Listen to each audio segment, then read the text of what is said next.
ಆತ್ಮೀಯ H60 news ಅರ್ಥಾತ್ ಸೀತಾರಾಮ್ ನ್ಯೂಸದ ವೀಕ್ಷಕರೇ, ನಾನು ನಿಮ್ಮವ ಎಂ ಆಯುಧ ಮಲ್ಲಪ್ಪ ಜೊತೆವರು. ತಾವು ಈಗ ಸುದ್ದಿಗಳ ಲೋಕಕ್ಕೆ ಎಂಟ್ರಿ ಹೊಡಿತಾ ಇದ್ದೀರಿ. ಈ ಸುದ್ದಿಗಳನ್ನು ಪ್ರತಿಯೊಂದು ನೋಡೋ ಜೊತೆಗೆ ನಿಮ್ಮ ಅಭಿಪ್ರಾಯಗಳನ್ನು ಹಚ್ತಾ ಇರಿ. ಯಾಕಂದರೆ ಈ ಸುದ್ದಿಗಳು ನಿಮಗಾಗಿ, ನಿಮ್ಮ ಬದುಕಿಗಾಗಿ, ನಿಮ್ಮ ವೈಚಾರಿಕೆಗಾಗಿ, ನಿಮ್ಮ ತಿಳುವಳಿಕೆಗಾಗಿಯೂ ನಿಮಗೂ ಗೊತ್ತು. ಜೊತೆಗೆ ನಮಗೂ ನಿಮ್ಮೊಂದಿಗೆ ಇದೊಂದು ಮಾತಾಡುವಂಥ ಜೊತೆಗೆ ಸುದ್ದಿಗಳನ್ನು ಬಿಡುವಂಥ ಕೆಲಸ. ಈ ಕೆಲಸದಲ್ಲಿ ನಾವು ನಿಮ್ಮೊಂದಿಗಿದ್ದೀವಿ ಅಂತ ಹೇಳ್ತಾ ನೋಡ್ತಾ ಇರಿ ಸುದ್ದಿಗಳನ್ನು.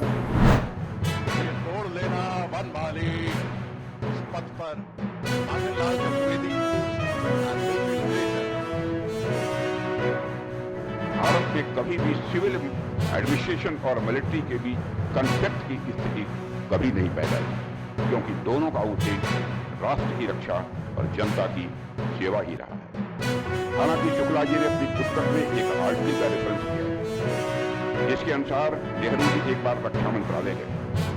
वहां उन्होंने यूनिफॉर्म में कुछ ऑफिसर्स को देखा. ऑफिसर्स को देखकर वह थोड़े से असहज हो गए और उन्हें लगा ये लोग यहाँ मंत्रालय में क्या कर रहे हैं. लेकिन यह सब पुरानी बातें हो गई. आज ऐसा कुछ नहीं है. आज खुद ही कई बार सीडीएस को या सर्विस चीफ्स को अपनी फोर्स की वर्दी में देखता हूँ तो मेरा देश की सुरक्षा के प्रति विश्वास और या कॉन्फिडेंस लेवल कहिए और अधिक बढ़ जाता है और मेरा हौसला बुलंद है. दरअसल भारत में मिलिटराइजेशन का डर वेस्टर्न थॉट की उपज है, ऐसा मैं मानता हूँ. वेस्ट में सत्ता के साथ सस्पिशन जुड़ा रहता है, जबकि भारत में सत्ता के साथ सैक्रिफाइस जुड़ी हुई है. अतीत का हमने एक उदाहरण देख लिया. आधुनिक युग का भी एक उदाहरण देख लीजिए. भारत की संसद में खड़े होकर श्रद्धेय अटल बिहारी वाजपेयी ने कहा था, अपने इथिक्स से समझौता करके अगर सत्ता हासिल करनी हो तो मैं ऐसी सत्ता को चिमटे से भी छूना पसंद नहीं करूं. ಈಗ ಇನ್ನೇನು ರಾಜಕೀಯ ಕೊನೆಗಾಲದಲ್ಲಿದ್ದಾರೆ, ಅವರ ರಾಜಕೀಯ ಬದುಕಿನ ಕೊನೆ ಘಟ್ಟದಲ್ಲಿದ್ದಾರೆ. ಅಂತ ಸಮಯದಲ್ಲಿ ಈ ರೀತಿ ವೈಚಾರಿಕವಾಗಿ ಪ್ರಗತಿ ಪರವಾದಂತಹ ಸಿದ್ಧಾಂತ ಇಟ್ಕೊಂಡಿರೋರಿಗೆ ಮಾರ್ಗದರ್ಶನ ಮಾಡೋದಕ್ಕೆ, ಅವರಿಗೆ ನೇತೃತ್ವ ವಹಿಸಿಕೊಳ್ಳುವ ನಾಯಕರು ಬೇಕು. ಜಾರಕಿಹೊಳಿ ಅವರು ಅಂತ ಒಂದು ಜವಾಬ್ದಾರಿಯನ್ನು ವಹಿಸ್ಕೊಳ್ತಾರೆ. ಕಾಂಗ್ರೆಸ್ ಪಕ್ಷದ ಸಿದ್ಧಾಂತ ಕೆಟ್ಟುಕೊಂಡು ಎಲ್ಲ ರಾಜಕಾರಣಿಗಳಿಗೆ, ಯುವ ನಾಯಕರಿಗೆ ಅವರು ಮಾದರಿಯಾಗಿ ನಮ್ಮ ಮುನ್ನಡೆಸ್ತಾರೆ ಅನ್ನೋ ಒಂದು ನಂಬಿಕೆ ನನಗಿದೆ. ಸೊ ಹಾಗಾಗಿ ಈ ರೀತಿ ಒಂದು ತತ್ವಬದ್ಧತೆ ಇರುವಂತಹ ನಾಯಕ ಸಿಗೋದು ಬಹಳ ಕಷ್ಟ. ಅಂತ ಕೆಲಸನ ಜಾರಕಿಹೊಳಿ ಮಾಡ್ತಿದ್ದಾರೆ. ಅಂತ ಕೆಲಸ ಮುಂದುವರಿಸಲಿ ಅಂತ ಹೇಳಿ ನಾನು ಕೇಳ್ಕೊಳ್ತಾ, ಮತ್ತು ಇವತ್ತು ಒಳ್ಳೆ ಕಾರ್ಯಕ್ರಮ ಮಾಡಿ ಎಲ್ಲ ಕರೆದು ಇವತ್ತು ನಿಗಳ ಜೊತೆ ಭಾಗವಹಿಸಲಿಕ್ಕೆ ಅವಕಾಶ ಮಾಡಿಕೊಟ್ಟಿದ್ದಾರೆ. ಹಾಗಾಗಿ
दिया उसने गाड़ी के साथ सीधे अभी तक नहीं दिया साहब 500 रुपये तो अब कैसे देंगे हम साहब 5 के नोटा दिए वो तो बोल रहे हो नहीं दिया साहब ये हो तो दे लो आप नहीं लगाया साहब नहीं लगाया नहीं लगाया नहीं साहब नहीं लगाया నేను అభ్యర్థిని స్టేషన్ కనుక పొద్దున్నే ఈ దొంగ బాబాలు వచ్చి షాపులలో అందరూ డబ్బులు అడగడం స్టార్ట్ చేశారు. ఫస్ట్ 10 రూపాయలు ఇవ్వగానే ఇంకొక 50 ఇవ్వండి అని, ఇంకో 100 రూపాయలు ఇవ్వండి అని, తర్వాత వాళ్ళ దగ్గర ఉన్న మాయమాట అని చెప్పి ఏదో పౌడర్ వాళ్ళ మీద ముఖం మీద మొత్తం చల్లి 500 1000 రూపాయలు 1500 ఇష్టాలు వాళ్ళు ఎంత అంటే అంత దోచుకొని వెళ్తారు. దయచేసి అందరూ జాగ్రత్త పడాలి, అందరూ జాగ్రత్తగా ఉండాలి. ఇలాంటి దొంగ సాధులు వచ్చినప్పుడు ఎవరిని రానియకండి, 1 రూపాయి కూడా ఇవ్వకండి. వీళ్ళు కష్టం చేసి మంచిగా బతికి మంచిగా సంపాదించుకోవచ్చు, కానీ ఇలా దొంగతనానికి పాల్పడి ధర్మం పేరుని ఖరాబ్ చేస్తూ రాజ్యం పేరుని ఖరాబ్ చేస్తూ వీళ్ళంతా తిరుగుతున్నారు. కాబట్టి అందరూ జాగ్రత్తగా ఉండాలని ఇలాంటి వస్తువులు మీ చేతికి ఇస్తారు. విభూతులు, రుద్రాక్ష ఇవన్నీ ఫేక్ అండి. ఇవేవి నమ్మొద్దు. డబ్బులు మయం చేసి ఏదో విభూతిలాగా మీ చేతిలో పెట్టడం ఇవన్నీ వీళ్ళు చేసే మాయాలు. వీళ్ళు అసలు నమ్మొద్దు. జాగ్రత్త. ఫీలింగ్ లేదు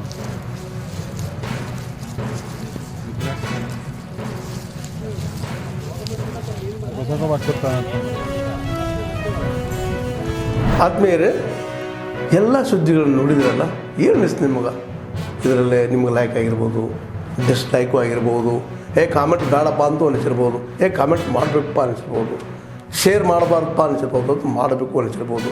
ಏನಾದರೂ ಆಗಲಿ ಶೇರ್ ಮಾಡ್ತಾಯಿರಿ, ಈ ನ್ಯೂಸ್ಗಳನ್ನ ಹಂಚ್ತಾ ಇರಿ, ಜೊತೆಗೆ ಇದಕ್ಕೆ ಸಬ್ಸ್ಕ್ರೈಬ್ ಆಗ್ತಾಯಿರಿ ಅಂತ ಹೇಳ್ತಾ H16 ನ್ಯೂಸ್ ಅರ್ಥಾತ್ ಹೇ ಸೀತಾರಾಮ್, ಇದು ಸತ್ಯದ ಕೈಗೆ ನಡಿ. ವಂದನೆಗಳು.